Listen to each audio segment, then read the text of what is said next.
Welcome in everybody to Betting Pros. It's time to place your bets. It is me, Joe Pisapia, and today we're going to try to cash in. We're going to climb that ladder all the way to the top and take a look at WWE's Money in the Bank, which in my opinion is one of the big four. Survivor Series is not what it was when I was a child. No, over the years it's kind of fallen, I think, by the wayside just a tad, but Money in the Bank still kind of is the one that kind of brings me back around. Post WrestleMania can sometimes be a bit of a drag.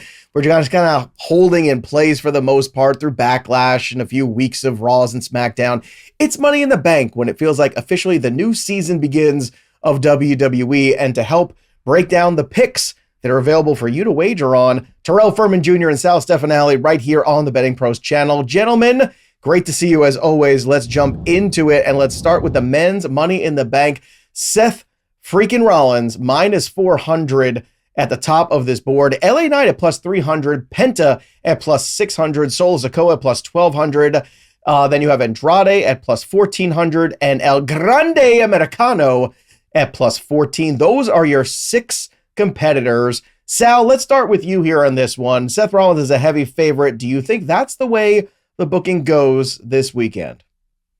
Yeah, the odds are exactly how I thought they would be with Rollins, the odds-on favorite, and LA Knight is the second odds-on favorite. I'm surprised that they're minus 400. I kind of thought they might be like minus 1,000 or minus 2,000 because really, I can't envision anybody other than Seth winning realistically. We can make the case for LA Knight. You can always heat him up. A feud with him and John Cena on the mic for the summer could be fun.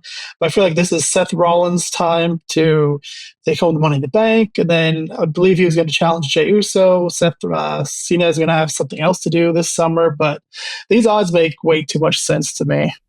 Yeah, I mean, I guess it's just a matter of, Terrell, do you buy that we're going to go Money in the Bank with Seth Rollins? Because, typically Money in the Bank, I always feel like it's better on the heel, that's fine. So we can look at that. But we've kind of been there and done that with this booking. And I know Triple H booking loves the callbacks and all that stuff, but it just feels like Rollins at this point with this group that he's in with Paul Heyman, it feels kind of, above Money in the Bank to me. Like it doesn't need that gimmick. I don't need him walking around with that briefcase.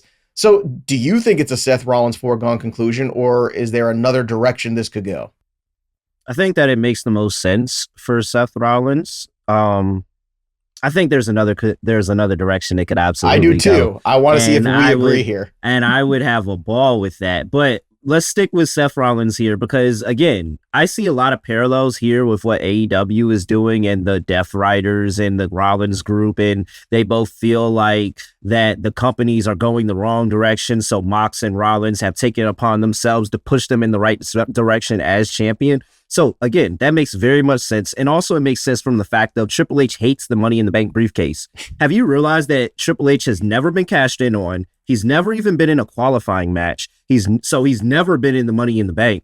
Like, he doesn't like the briefcase, and he's booked it so that the briefcase is really obsolete with Drew last year and the fact of, hey, Drew got it. He cashed in immediately, didn't work. You had Priest 2 years before that where Damian Priest actually dethroned LA Knight as the odds-on favorite that year to win. And then, hey, Priest is his guy. So, all right, bet. We're going to have you hold it all the way to WrestleMania because you're my guy. I want to give you that moment.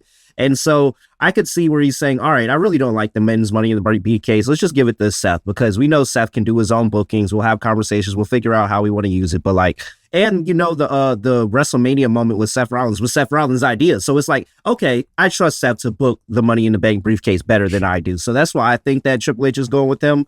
But the best option? Oh, the best option.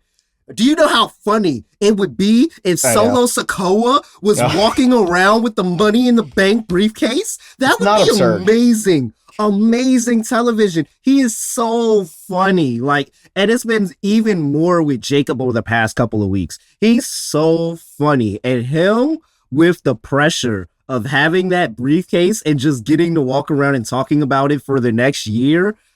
Solo is my booking. I think that would be hilarious. It would be great TV. It gives Solo the push that he's never have at being a staple on the roster for so many years and yet to even have a WrestleMania match. I think that's the push that Solo finally deserves for all the work he's put in. But, it would be so funny. It would be hilarious.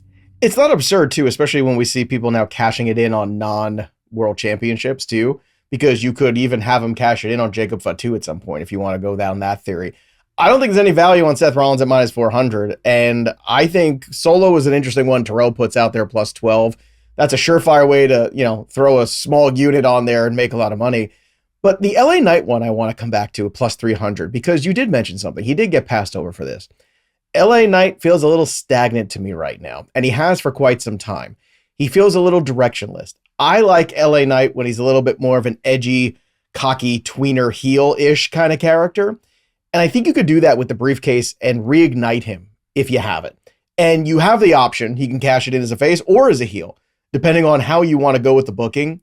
So for me, I actually think LA Knight is the way that I want to go here. I think it's the best way to reinvigorate, which is still a hot character in the building. You mentioned last year how it worked at WrestleMania 2 years ago, and I was in the building for that cash, and it was fantastic. So if you build it right, you are going to get a spectacular reaction. And that was an amazing series of events between McIntyre and Rollins, followed by McIntyre and Punk, followed by Priest and McIntyre. You can't always get that. But if you put on LA Knight, I think it gives you the most options. I like the Solo Sikoa one. It's outside the box. But Seth Rollins is just really tough with I just don't think he needs the briefcase. And do I want Seth Rollins holding that? I'd much rather him get involved somehow where somebody costing him that match and just keep pushing that feud. If he gets it, I don't think he holds it for long. In fact, I think it's 24 hours because they've been building, and they basically told me that Jay is getting cashed in on the day after Money in the Bank. Like, that's what I feel like after watching Well, because Raw. You have Jay and Gunter squared up for Monday Night Raw. But did you see the ending of Raw? At the ending of Raw, when they went and they beat the crap out of Jay, and you had the tsunamis and all of that, I'm sitting there and I'm watching Rollins stand tall, like, okay. And Gunther made a very good point on Raw as well. You're focused a lot of other things, and that's what's going to cost you the belt. He said it. The fact that you're focused somewhere else and you're playing with your heart and not your head is going to cost you the belt. And now he might have been foreshadowing that not for himself, but for Seth Rollins after Gunther beats the crap out of him and loses, and then Seth Rollins cashes it in. So it might be 24 hours if Rollins holds it, and we might not have to see that, Rollins with the briefcase storyline. Like, it might just go straight from Rollins with the briefcase to Rollins with the title, and we start prepping for SummerSlam and Crown Jewel. Seth, what do you? Excuse me, Seth freaking Rollins. Sal, what's up, Sal? What's up, Sal freaking Stefanile? Let's talk to you for a second here. So, Sal, when Terrell makes that point about that Monday Night main event, which they set up a long time ago too, that's been in the works for a month now. That main event. Could you see it going that route where you have Seth Rollins holding it for 24 hours, cashing it in the middle of that match? My only problem with that is you continue to kind of cut the legs out from under Gunther a bit as a character. And I don't like that. I didn't want Gunther to lose at WrestleMania. I'm tired of him losing at WrestleManias back-to-back years. I get the Sami Zayn one. That was a nice moment. But to do it back-to-back, I think was a terrible mistake. We shall see. But do you think that would be, a dangerous road potentially to go down if you have him cash it in? And now, what do you do at SummerSlam? Is it Gunther in a three-way with Jey Uso and Seth Rollins? WWE in its current iteration is built on moments. And I don't think you can find a bigger moment than the WWE title changing hands on Netflix in the Netflix era right now. And with Seth Rollins' character being built the way it has, and this heel turn, this villain-esque stable. I'm not sure did they have a name yet? The Dangerous Alliance 2025. So I think that is The Vision, the name of his theme song. Because they said The Vision multiple times in that first promo, and I'm like, is it The Vision? The Vision sounds kind of hard, actually. So I think it's The Vision, but they have not given them a name officially. So the vision is to win Money in the Bank, cash it 24 hours later on Netflix, and there you go. The vision has been prophesized. So I'm definitely with Terrell and the betting odds that Seth Rollins winning and cashing in the next night. We don't have to draw it out, right? We don't have to wait. When is Seth Rollins going to cash it? Because we know he's going to cash in on Jay. So why drag it out? This way, if Triple H is still into Jay as a champion, we always like seeing the baby faces chase the title, right? Mm-hmm. And Jay chasing Seth during the summer for the belt could be a nice storyline.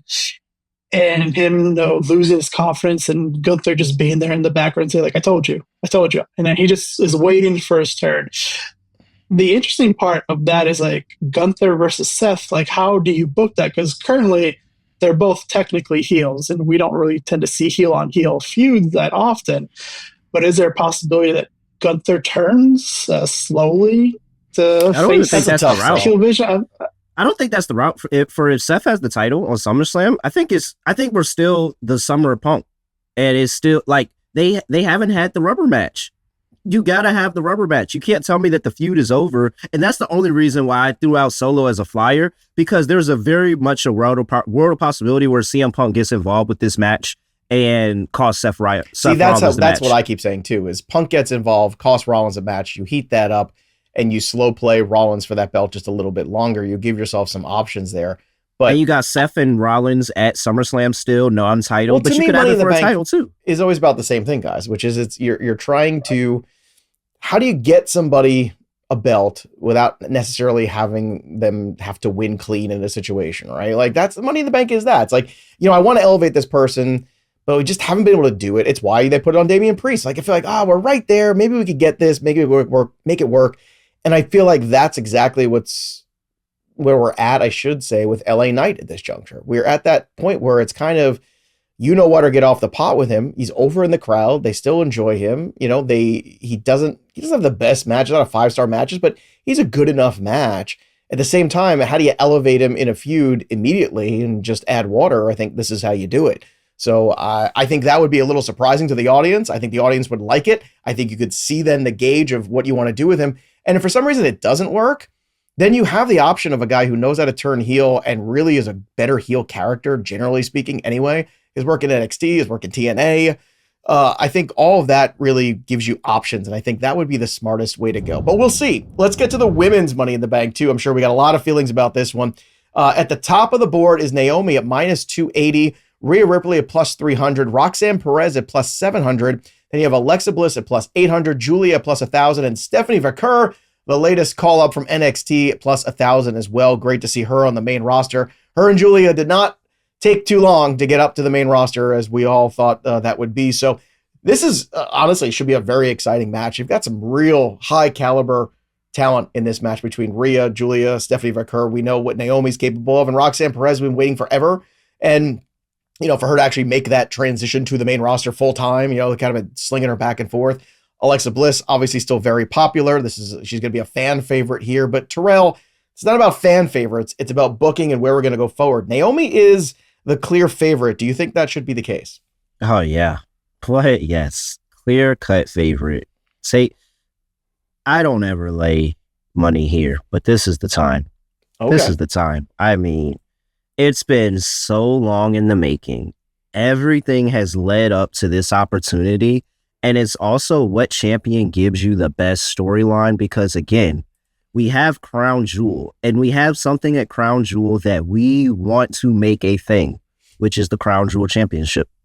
And I think they did a pretty solid job of it last year in kind of trying to build it up. I think now it makes it more interesting because it's like, all right, well, Cena, we kind of have Cena penciled as one of the champions. Who are the other three going to be? We don't know. But Naomi's heel run has been amazing. Amazing. She's never gotten an opportunity as champion. This is it. Put the briefcase on her. You have all the feuds. She's feuding with everybody on SmackDown. Everybody on SmackDown hates Naomi right now, even the heels. Everybody on SmackDown hates Naomi right now. I mean, I think this is the opportunity. Like, it's never made any more sense ever to have Naomi as women's champion than right now. Well, here's a question. Are those Crown Jewel championships just something they win every year, or is it something they're going to defend when they go to Australia? Sal, do you know the answer to that? Because I don't know if any of us really do, because technically it's Cody as Crown Jewel champion along with Nia Jax, right? Or is it Liv Morgan still? Liv Morgan is still. So, I mean, it almost feels like an MVP award that you just win once a year. Like, it doesn't need to be defended. It's just bizarre because it's not a championship you talk about, and then what, you're supposed to defend it once a year at Crown Jewel as the Crown Jewel champion? It's like your Super Bowl rings, and you know how you win a Super. They literally gave you the Crown Jewel ring, and that's how they're pushing it. Like, right, but I guess the point is, are you doing a tournament up until that, or are you going to end up just saying, no, this is champion versus champion? No, it's All right. champion versus champion every year. Champion versus champion, kind of like your SmackDown versus Raw, brand versus brand type deal. And hey, when we get to this crown jewel event, we're gonna have the big champions on each side going at each other to figure out who the top champion is in the brand for that year. Well, I think it's interesting to get different dynamics because you saw we had Cody and Gunther last year, and that actually made a storyline of Gunther that they'll probably revisit in the future of Cody single-handedly, like clean, beating Gunther like that. And it made it a little bit of a storyline at one point during the year. So like, I could see them trying to build another storyline off of Crown Jewel Championship. Well, Crown Jewel is Saturday, October 11th. So that's still a far ways away, Sal. So I don't know if you think that's where we're going with this booking. Obviously, Naomi's done great work. I think she should be rewarded. I see this one as a potential spoiler too. I think both of these are not going to be the favorites. I just think Triple H is enjoying the swerves. And as you could see, he's kind of doing his own thing and trying to, I think, make a new imprint on the roster with some of the recent releases. And we all know there's a grittier version of wrestling that Triple H has a vision of. And I think we're moving much more towards that, much quicker than people realize. So Sal, when you're looking at Naomi as the favorite, again, Rhea at plus 300, Roxanne at plus 7, Alexa Bliss plus 8, Julia plus 1,000, along with Stephanie Vaquer. Where do you think they might go with this? I think minus 280. There's really no point betting on that, kind of like with Seth Rollins. So I'm looking at the longer shots, and there's been as you mentioned, a new influx of blood, especially from NXT, and especially 3 people: Roxanne Perez, Julia, and Stephanie Vaquer. Those are the 3 that I would be looking at. And I think it could Me too. Make a case more for Roxanne and Stephanie. I think Julia, they're kind of focusing her on the women's United States title. You see, she's kind of been feuding, getting herself involved in that storyline lately. I think they're going to leave her for that, which then leaves Roxanne and Stephanie Vaquer. And there's 2 ways you can kind of look at this. One is with Roxanne Perez and what she's doing with the Judgment Day. It would be a interesting sprinkle if she were the one to win Money in the Bank and carry that around as she's trying to destroy Judgment Day from within. And Liv Morgan was just pinned by Stephanie Vaquer for the final spot in the Money in the Bank qualifying match. But then that's when I look at Stephanie Vaquer. She came in, debuts. First match was a triple threat for this final spot in Money in the Bank. She wins it, pins Liv Morgan, a former champion. There's I think it makes too much sense to just put a rocket strap to her. But again, I'm still with Roxanne. I think those would be the 2 I would lean at.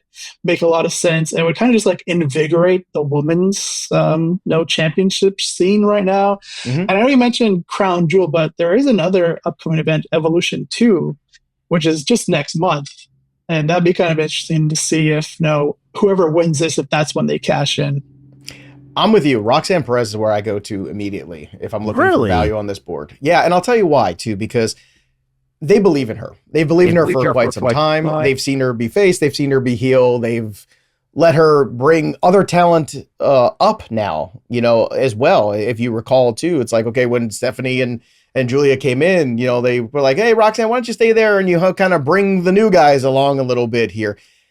I think they envision her as a huge piece going forward. And I think because of her size, now that she's on this roster, which is working against some bigger folks, the Bianca Belairs of the world, the Jade Cargills and Rhea Ripleys of the world, giving her that briefcase is a huge edge because then you can justify her size, in a spot there where she's not just like, oh, the plucky babyface who gets a W, but she fights dirty, she cashes in, she comes away with it. I think that's a really good setup for the character that they seem to be building with her, where she's kind of this, cog in the Judgment Day, where she's starting to take over a little bit in there and work her way in and causing friction. I think it's good for her gimmick and her character, and I think they trust her. And I think still when you're looking at Julia and Stephanie Vaquer, as great as they are, talented as they are, mic skill wise, I think they're still a little behind because of the language barrier. Stephanie's making some really good strides there, I would say. Really, Julia's I'm just saying English sounds like. I'm not saying it's not good. It's what I'm saying is that promo. They just might as well have took the captions off. Look, I think, but at the same time, we're talking about this global brand and what they're trying to do representation wise. And I think Roxanne kind of gives you that whole package right away. Whereas the other 2, I think, are a little bit more, let's slow play a little bit with these gals. Everyone's excited. I think this is exactly why we created these secondary titles a year ago for the women's United States and Intercontinental, so we could start to have these women from NXT get up there quicker, make an impact. And I think that they're going to. And I think the way you do this is Roxanne Perez at plus 700, or you just stay away from it at all. All right, let's take a look at the rest of the match card. What we have as of recording. We have Cody Rhodes and Jey Uso plus 400 against John Cena and Logan Paul minus 700.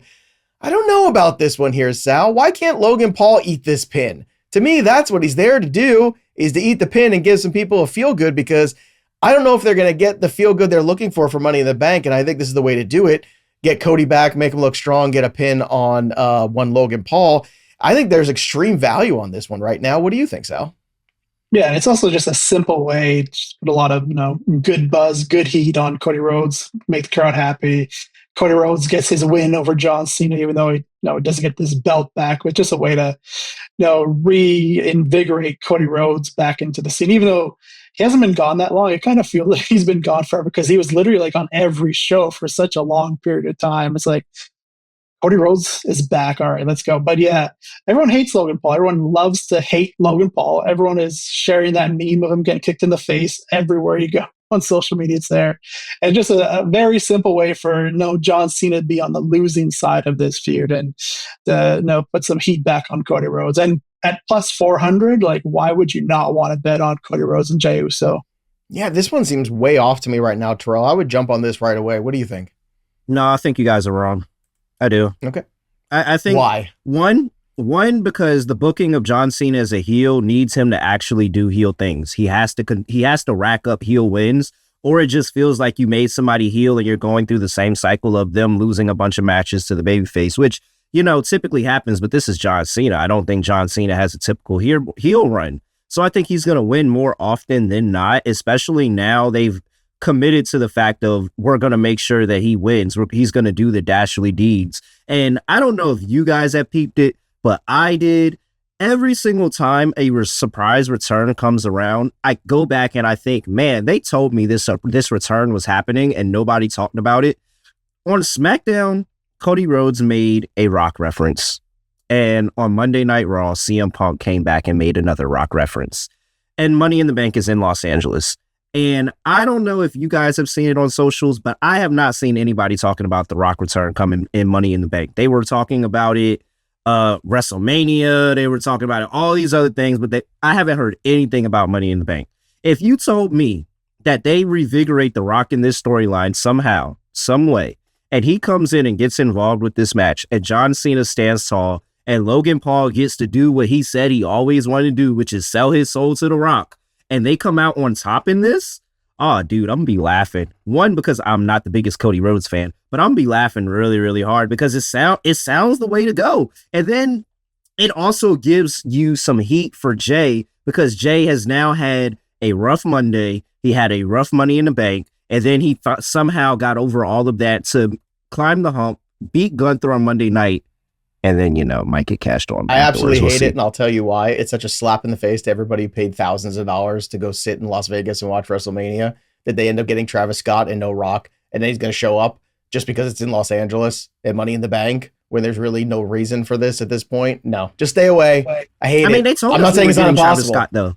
I'm just saying I hate it. They told us for months we were getting Travis Scott. Like, they told us all. Yes, but Travis Scott, but everybody the package was sold with The Rock. That was the whole point. You thought that Travis Scott was performing. Bro, he was going to go out there. Don't sell me that I'm going to see a Chuck D concert in Public Enemy, and then you just give me Flavor Flav. Don't do that to me. Nobody thought he was getting involved in the match. They thought he was going to come out there, drop a song, do a little 1-2. That's it. He said, I'm getting involved with the match, and everybody was upset now. Yeah, he dropped everybody's hopes and dreams of continuity and good storytelling. That's what he dropped. All right, let's get to the last one here. We've got Lyra Valkyria plus 170. Did we get Sal? What's that? Sal, what you think? Yeah, Sal was the first person. Oh, whoops.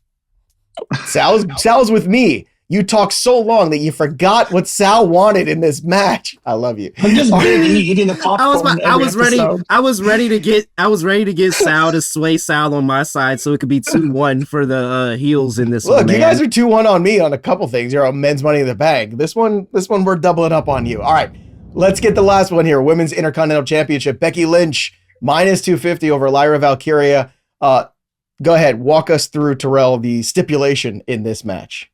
Yes, if Lyra Valkyria wins, Becky Lynch can no longer challenge her. Just her, not for the Intercontinental Championship, just her for the Intercontinental Championship. Had to make sure that was thrown out there. I thought that was a nice wrinkle that they made sure was very much well known. And if Becky Lynch wins, then Lyra Valkyria, when the match is over, and she ate that, what's it called? What's her finish called? Come on, Sal. Becky What do we do? Lynch's finisher? No. Yeah, it's Becky's? yeah. Oh, I It's, thought you meant Lyra's. no, Becky's. It's called The what's it called? Disarmer. Oh no, not the Disarmer. I'm talking about the Which other one? one. Manhandle Oh, Slam. the Manhandle That's what it's Slam. called. The Beck Manhandle Exploder? Slam. Yeah, So- she's got like 3 of The them. Beck Exploder. Oh yeah, she's got a bunch of. So she's gonna hit her with a And the manhandle slam, yeah.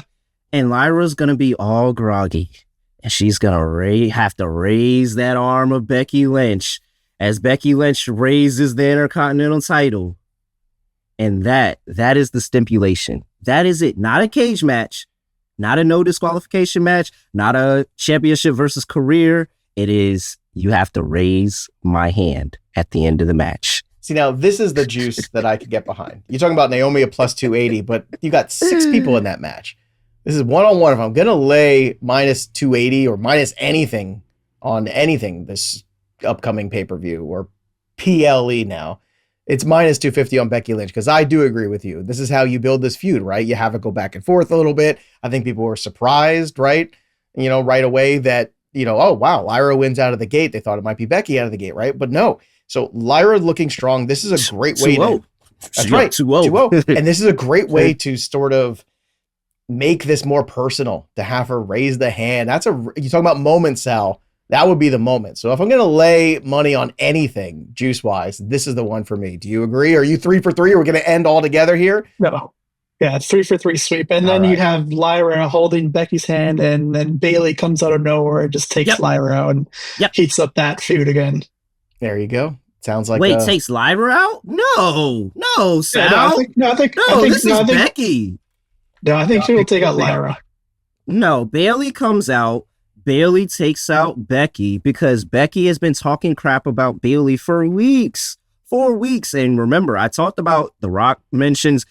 It's been weeks of her mentioning Bailey by name mentions here. I mean, this is clearly Bailey's coming in. It's going to be the heel beating up on Lyra. Yeah, I won the title, but I'm gonna make it hurt some more. And then here comes Bailey running through. And then guess what? We have a Bailey and Becky feud for the Intercontinental title leading up into it's going to be Evolution? a 3-way with SummerSlam with Lyra. She's going to be in that too, because this is the Evolution new thing. before that. Everybody's getting a payday, bro. It's a 2-day. It's hot SummerSlam, a hot WrestleMania, right? That's what we're doing. This is what we're doing now. As my friend Simon Miller likes to call it, it's hot WrestleMania.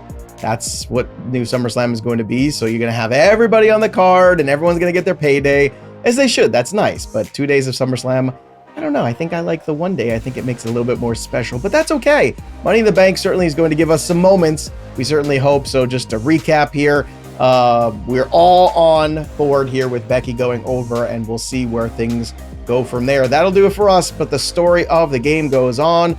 For Sal and Terrell, I'm Joey P. We'll see you next time, kids. Enjoy Money in the Bank.